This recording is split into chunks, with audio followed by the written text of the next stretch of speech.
हम पूछा तेनु बानी बड़ी करैया करेलू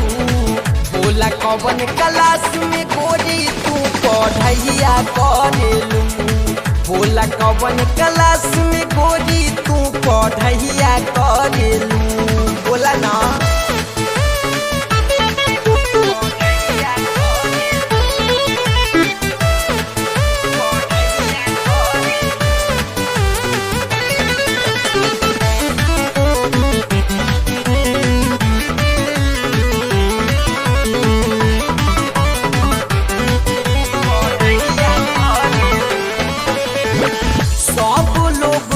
तारा येला भरक के दिला बा हमार दादा रही जाला धरक के सब लोग देखेला तारा येला भरक के दिला बा हमार दादा रही जाला धरक के कहे मन सुना धन लगे चढ़ैया करेलू कहे मन सुना धान लगे चढ़ैया करेलू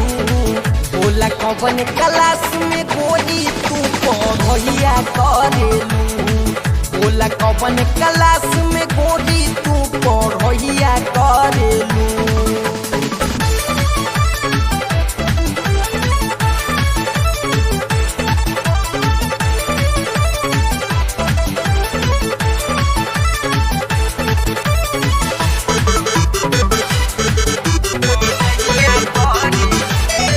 ढेर पागल हई बूता मुँह अपन खोल दे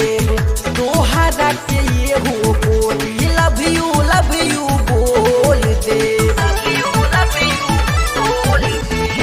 हाँ ढेर पागल हई बूता मुँह अपन खोल देव तोहरा के ये हो रानी लव यू बोल देव